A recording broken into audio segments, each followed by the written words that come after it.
Good afternoon. আশা করি সবাই খুব ভালো আছো। যারা একটু ভালো একটু খারাপ আছে আমার মতো তাদেরকে বলবো লড়ে যাও, we are together in this. একটাই জীবন, ভালো করে বাঁচতে হবে। আর দেবলি না জীবনযাপনে তোমাদের সকলকে স্বাগত জানাই। I am really very sorry যে আমি 2-3 দিন ব্লগ দিতে পারিনি। তার কারণ হচ্ছে আমার জেঠু এবং আমার দুজনেরই শরীরটা খারাপ ছিল। আমার শরীরটা তাও মোটামুটি চলে যাবার মতো থাকলেও জেঠু শরীরটা খুবই খারাপ ছিল। তোমাদেরকে তো আগেও বলেছিলাম যে ব্লগ করতে পারবো কিনা আমি জানি না, তো সেটাই হয়েছে। বাট জেঠু এখন একটু স্টেবল, তাই জন্য আবার ক্যামেরাটা হাতে তুলে নিলাম। তো আজকে দেখতেই পাচ্ছ আমি শ্যাম্পু দিয়েছি, কারণ কালকে আমার ছোটো কাকুর আশ্রমে প্রতিষ্ঠা দিবস। মানে আমার ছোটো কাকু বালানন্দ তীর্থাশ্রমের স্বামীজি ছিলেন এবং ছোটো কাকুর নিজস্ব আশ্রম আছে। আমি জানি না আমি কতটা কি দেখাতে পারবো না দেখাতে পারবো, কারণ এগুলো তো খুব কনফিডেন্সিয়াল ব্যাপার। বাট আমি ফটোজ যদি পাই তো তোমাদের পরের ব্লগে অ্যাটাচ করে দেবো। তো যাই হোক, তো শ্যাম্পু তো করতেই হতো, শাড়ি টাড়িও বার করে রেখেছি, কালকে শাড়ি পরতে হবে। তো চলো এখান থেকে আজকে ব্লগটা স্টার্ট করছি। দেখা যাক যেমন যেমন দিনটা কাটবে সেরকম তোমাদের সাথে শেয়ার করতে যাবো। আর তোমরা আমাকে মিস করেছো কিনা অতি অবশ্যই কমেন্ট সেকশনে লিখে জানিও। অনেক সবজি নেওয়া হয়েছে, এটা দেখতেই পাচ্ছ। মান কচু, ওদিকে বাঁধাকপি, তারপরে পালং শাকের ডাঁটা খেতে মা খুব ভালোবাসে, যদিও দাঁত নেই, খেতে অসুবিধা হয়, কিন্তু তাও নিয়েছে। এবার দেখা যাক, ভালো করে সেদ্ধ করতে হবে, করে তারপরে মা এটা খেতে পারবে। তো এই হচ্ছে কালকে আমাদের বাজার। আর এদিকে খাবার টেবিল রেডি হচ্ছে। তো চলো ডাইরেক্টলি ডিনার না ডাইনিং টেবিলে তোমাদের সাথে দেখা হচ্ছে। আমরা আজকে দুজনে মাথায় শ্যাম্পু করেছি এই শীতের মধ্যেও, ঠান্ডার মধ্যেও। তবে ঠান্ডাটা আজকে অনেক কম তুলনামূলক ভাবে। ঠান্ডা এবার আস্তে আস্তে গুটি পায়ে হাঁটা লাগাবো, সোজা বাংলা ভাষায়। এই হচ্ছে ব্যাপার। এবার এসো আমরা খাওয়ার টেবিলে দেখি আমাদের কি রান্না হয়েছে। প্রথমেই দেখাই আমার মেয়ে খুব প্রিয় আলু চোখা।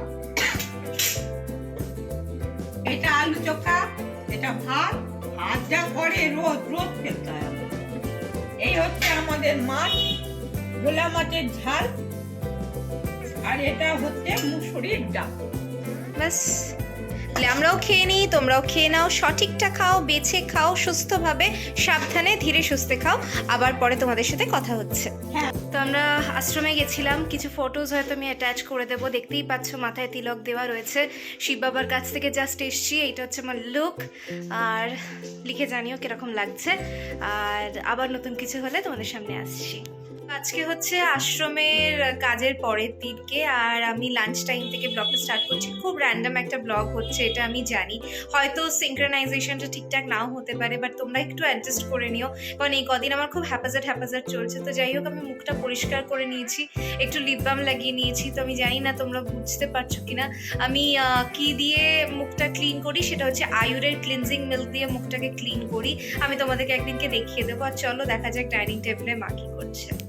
আমি যথারীতি ডাইনিং টেবিলে বসে পড়েছি, কারণ এখন লাঞ্চ টাইম, আমরা লাঞ্চ করব। কালকে আমাদের উৎসব ছিল, উৎসবে আমরা অনেক কিছু মেনু খেয়েছি, ফলে কালকে কিন্তু মানে যেরকম খিচুড়ি, লাবড়া এই টাইপের আর কি। তো যাই হোক, আজকেও আমাদের সেইভাবে তেমন কিছু রান্না হয়নি, কারণ আজকে আমরা একটু টায়ার্ডই আছি। আর কালকে আগামীকাল যেহেতু সরস্বতী পুজো, সেহেতু আজকে আমাদের নিরামিষ। আজকে, আগামীকাল এবং পরের দিনকে আমাদের গোটা সেদ্ধ হয়, তাই জন্য আমাদের এই 3টে দিন নিরামিষ থাকে। পরপর 3টে দিন নিরামিষ হবে। আজকে রান্না করেছে আমার রান্নার মেয়েটা, উচ্ছে আলু সেদ্ধ করেছে। এই আমি এখানেই দেখাচ্ছি, ওকে ভাত দিয়েছি, উচ্ছে আলু সেদ্ধ করেছে, শশা কেটেছে, মান কচু সেদ্ধ করেছে, আর বড়ি, বেগুন, আলু দিয়ে ঝোল করেছে। নিরামিষ ঝোল, সব নিরামিষ। তো চলো আমরাও খেয়ে নিই, তোমরাও খেয়ে নাও। সঠিকটা খাও, বেছে খাও এবং সুস্থভাবে ভালোভাবে খাও। তারপরে আবার অন্য কোনো কথা নিয়ে তোমাদের সামনে আসছি। তোমাদেরকে তো আমি খাওয়ার আগে বলছিলামই, তো আমি এইটা ইউজ করি। দাঁড়াও দেখাচ্ছি। এই যে দেখতে পাচ্ছ নিশ্চয়ই, আয়ুরের ক্লিনজিং মিল্ক। আমি এইটা ইউজ করি এবং এটা খুবই ভালো প্রোডাক্ট। এটা একটুখানি কটন নেবে, একটু তুলো নেবে, নিয়ে ওটাকে আলতো করে একটু জলে ভিজিয়ে নেবে, নিয়ে তারপরে এটার একটা লামসাম অ্যামাউন্ট নেবে, যতটুকু তোমাদের প্রয়োজন। এটা নিয়ে তারপরে তোমরা মুখটা ভালো করে ক্লিন করে নেবে। নিয়ে এটা বিশেষ করে তাদের জন্য বলছি যারা খুব একটা জল লাগাতে পারো না, বা অনেকের থাকে, অনেকের লেথার্জিক লাগে, অনেকের ভালো লাগে না, বেশি জল লাগালে ঠান্ডা লেগে যাওয়ার একটা প্রবণতা থাকে। তো তাদের জন্য কিন্তু এই আয়ুরের ক্লিনজিং মিল্কটা খুব ভালো। আমার কাছে দুটো জিনিস আছে, একটা হচ্ছে লোটাসের ডার্মা বোটানিক্সের একটা ফেস ওয়াশ আছে, এটাও খুব ভালো, এটাও আমি ইউজ করি। কিন্তু দ্য প্রবলেম ইজ এটার জন্য তো ফেস ওয়াশ করতে গেলে জল লাগে অনেক বেশি, তাই জন্য আমি এটা শীতকালে খুব একটা ইউজ করি না, গরমকালেই মেনলি ইউজ করি। তো যাই হোক, যেটা বলছিলাম, এই আয়ুরের ক্লিনজিং মিল্কটা আমি ইউজ করি, তার কারণ হচ্ছে এটা খুব ভালোভাবে তোমাদের মুখটাকে ক্লিনও করবে এবং বেশি জল লাগবে না। কটন নিয়ে জাস্ট এটাকে লামসাম অ্যামাউন্টে নিয়ে জল দিয়ে একটুখানি মুখটাকে ভালো করে ক্লিন করে নিয়ে তারপর কটনটা ফেলে দিয়ে আরেকটা কটন নিয়ে সেটাতে জল দিয়ে তোমরা মুখটাকে ক্লিন করে নিতে পারো, বা হালকা একটু জল দিয়ে মুখটাতে বুলিয়ে নিতে পারো এবং তোমার মুখটা ক্লিন হয়ে যাবে। দেখো আমার মুখটা কিন্তু যথেষ্ট পরিষ্কার লাগছে। তো এইটা আর একটা তোমাদেরকে জিনিস দেখাবো, ওয়েট, সেটা আমি বলছি। এইটা হচ্ছে আমার রিজবনের একটা ব্যাগ, এর মধ্যে আমার সমস্ত লিপস্টিক্স, নেল পলিশেস, খুব কম নেল পলিশ ইউজ আছে কারণ আমার হাতে নেল পলিশ পরলে ব্ল্যাক স্পট পড়ে যায়। আমি জানি না কেন, এটা স্কিনের একটা প্রবলেমের জন্য হয়। তো যাই হোক, এর মধ্যে আমার লিপ বামটা আছে, এটা আমার খাজানা বলতে পারো, এই ব্যাগটা আমার খাজানা। তো এই লিপ বামটা আমি ইউজ করি, এটা হচ্ছে ল্যাকমির লিপ লাভ, ভালো হালকা একটা টেন্টেড লিপ বাম। তো এই যে এইটা হচ্ছে সেইটা, এটা যথেষ্ট ভালো এবং এটা তোমরা ইউজ করতে পারো, আমি রেকমেন্ড করব, কারণ আমি নিজে অনেক দিন ধরে এটা ইউজ করছি, দুর্গাপুজোর টাইম থেকে। এই যে এরকম দেখতে হয়, আর প্যাকেজটা তোমরা দেখে নিতে পারো, ল্যাকমি লিভ লাভ। এটা হচ্ছে SPF 15 দেওয়া রয়েছে, এটাকে কি বলে সেটা লেখা নেই, ইয়েস এটা হচ্ছে চেরি। এই যে দেখো পেছন দিকে লেখা থাকবে চেরি, তোমাদের কাছে হয়তো দেখা যাচ্ছে না, বাট এটা আমি মুখে বলে দিচ্ছি, এটা চেরি। 22 আওয়ার্স ময়েশ্চার দেয় এবং SPF 15 আছে, which is a good thing. তো আমি এটা লিপসে ইউজ করি, এটা আমি তোমাদেরকে একদিনকে বলেছিলাম কিন্তু সেদিনকে দেখানো হয়নি, তাই জন্য আজকে আমি একটু সময় পেলাম বলে একটু দেখিয়ে নিলাম। যে ফোকাস নিচ্ছে না কেন, এই যে এটা হচ্ছে আমি যেটা ইউজ করি আর কি, এটা খুব ভালো, ইউজ করতে পারো। হালকা একটা টিন্টেড টাইপের দিয়ে দেয়, গ্লস দেয়। তোমরা যদি আমার লিপস্টিক কালেকশন যদি দেখতে চাও তাহলে ডেফিনেটলি একদিনকে আমাকে কমেন্ট করে জানিও, আমি তোমাদের সাথে শেয়ার করবো। তো যাই হোক, ভাবলাম আজকে এটা একটুখানি শেয়ার করে দিই। আমি usually skin care routine share করিনি এর মধ্যে তোমাদের সাথে কোনো দিন, তো ভাবলাম আজকে একটু শেয়ার করি, সময় আছে বলে। তো কীরকম লাগলো ডেফিনেটলি লিখে জানিও। আর আমি রিকোয়েস্ট করবো যে আয়ুরের ক্লিনজিং মিল্কটা একবার ট্রাই করে দেখো, যারা ট্রাই করোনি, I think you will fall in love with it. আর যাদের বিশেষ করে সেন্সিটিভ স্কিন আছে তাদের জন্য আয়ুরের ক্লিনজিং মিল্ক, আর কোথায় গেল এই যে এটা specially design for sensitive skin, এটা প্যারাবিন ফ্রি, ভিগান, তো সুটেবল ফর সেন্সিটিভ স্কিন এখানে লেখাই থাকে। তো তোমাদের যাদের সেন্সিটিভ স্কিন আছে তাদের কোনো অসুবিধা হবে না, তারা চোখ বন্ধ করে এটা ইউজ করতে পারো, আমার মনে হয় কাজ হবে। SPF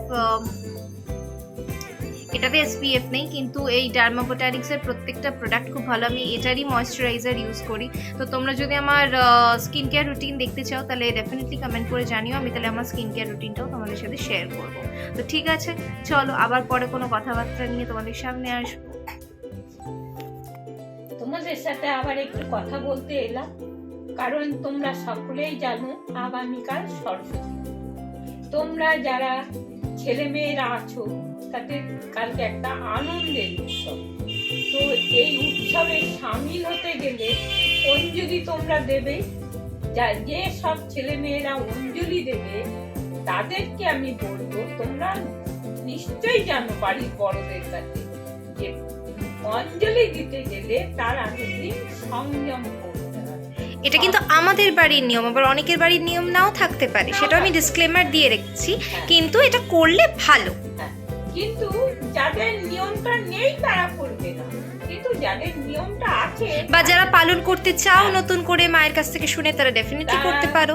এ করবে, সংযম করতে হয়। সংযমটা কি না, ওই আজকের দিনে পুজোর আগের দিন পেঁয়াজ রসুন মাছ মাংস ডিম কিছুই খাওয়া যাবে না, একদম সম্পূর্ণ নিরামিষ আহার করতে হবে, সেটাকেই সংযম বলা হয়। যদি জেনে থাকো, হ্যাঁ, তোমরা যদি জেনে থাকো খুব ভালো কথা, আমি খুশি হব, আমার ছেলে মেয়েরা জানে।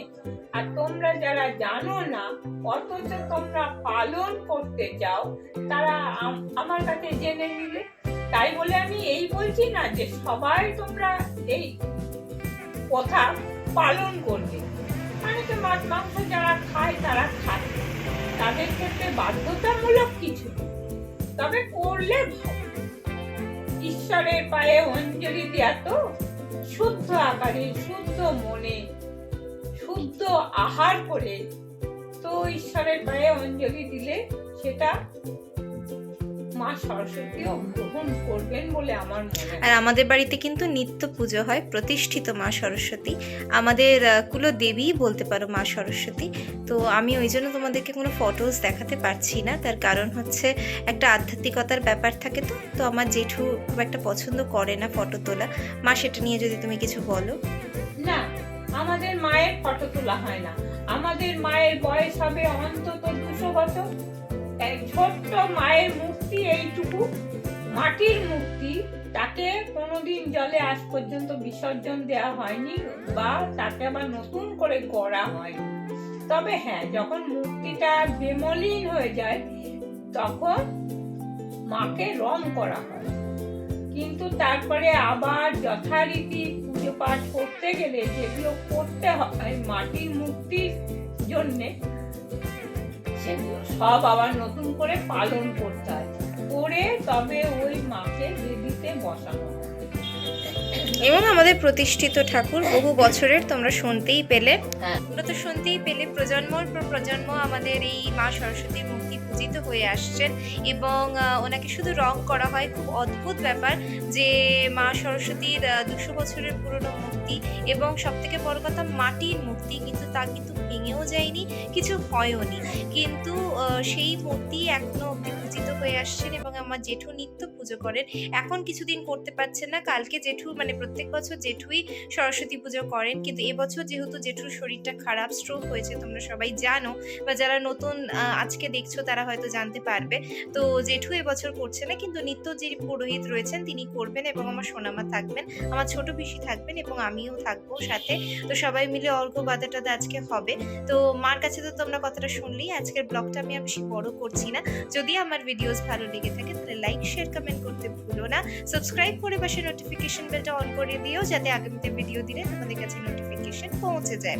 তো আজকের ব্লগটা খুব র্যান্ডম হলো, অ্যাকচুয়ালি 3-4 দিন মিলে একটা ব্লগ আমি দিয়েছি, কারণ আমি রেগুলার ব্লগ দিতে পারিনি। তো যাই হোক, তোমাদের যদি আমার স্কিন কেয়ার নিয়ে আরও কিছু প্রশ্ন থাকে, কোয়ারিজ থাকে, তাহলে জানাতে পারো, আমি ডেফিনেটলি তোমাদের সাথে শেয়ার করব। তো চলো, আজকের মতো ভিডিওটা এইটুকুই রাখছি। সবাই ভালো থেকো, সুস্থ থেকো, দুগ্গা দুগ্গা, টাটা। আবার দেখা হবে অন্য কোনো দিন, অন্য কোনো ভোরে, অন্য কোনো সকালে, অন্য কোনো ব্লগ নিয়ে। ততক্ষণের জন্য ভালো থেকো, সুস্থ থেকো, দুগ্গা দুগ্গা।